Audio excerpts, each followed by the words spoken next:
Car ఉన్న ప్రతి ఒక్కరు కారుకు సంబంధించి ఏదో ఒక ప్రాబ్లం అయితే ఫేస్ చేస్తుంటారు. స్టార్టింగ్ 20 వస్తున్న మీ కారు మైలేజ్ ఇప్పుడు 12 ఎందుకు వస్తుంది?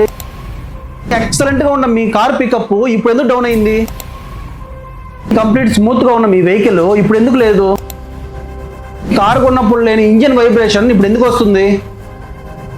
పైన డ్యామేజ్ అన్నిటికీ ఒకే ఒక కారణం మీ ఇంజిన్ లో కార్బన్ బ్లాక్ అయిపోవడం. ప్రతి ఒక్కరు వాళ్ళ కార్ ని చాలా నీట్ గా వాడతాం అనుకుంటారు, time to time engine oil change చేస్తుంటారు, కంప్లీట్ అవుటర్ బాడీ మొత్తం చూసుకుంటారు, కానీ వాళ్ళ ఇంజిన్ లో బ్లాక్ అయి ఉండే కార్బన్ ని ఎవరు పట్టించుకోరు, చాలా మందికి తెలియదు కూడా. ప్రతి ఒక్క వెహికల్ లో పెట్రోల్ గానీ డీజిల్ గానీ బర్న్ అవుతుందండి. అది బర్న్ అయినప్పుడు మన వెహికల్ మూవ్ అవుతుంది. ఎక్కడైతే బర్న్ అవుతుందో ఆ కంప్రెషన్ ఛాంబర్ మొత్తం ఏంటంటే పిస్టన్స్ గానీ nozzles valves head bullets complete గా కార్బన్ పట్టేస్తుందండి. పిస్టన్ ఫ్రీగా ఆడితేనే మీ వెహికల్ పికప్ ఉంటుంది. కంప్లీట్ ఇంజిన్ లోడ్ అయిపోవడం వల్ల వైబ్రేషన్ నాయిస్ వస్తుంది. పిస్టన్ బట్టి ఉండే కార్బన్ వల్ల పిస్టన్ ఫ్రీగా ఆడదు. మీకు అందరికి బాగా తెలుసు కార్బన్ వల్లే ఆల్మోస్ట్ వెహికల్ మొత్తం బోర్కు వస్తుందని. ఆ బోర్కు రాకుండా ఉండాలన్నా, మీ ఇంజిన్ లైఫ్ స్పాన్ పెరగాలన్నా, పికప్ బాగుండాలన్నా, మైలేజ్ బాగుండాలన్నా, కంప్లీట్ గా స్మూత్ గా ఉండాలన్నా, వైబ్రేషన్ నాయిస్ లేకుండా ఉండాలన్నా ప్రతి ఒక్కరు ఎవ్రీ 25,000 కిలోమీటర్స్ కి ఒక్కసారి కార్బన్ క్లీనింగ్ చేయించుకోవాలి. మీకు అందరికీ తెలుసు మన విఘ్నేష్ ట్రేడర్స్ లో 2499 కే మనం 6 సర్వీస్ అయితే ప్రొవైడ్ చేస్తున్నామని. Carbon cleaning, total cleaning, map sensor cleaning, AC vents cleaning,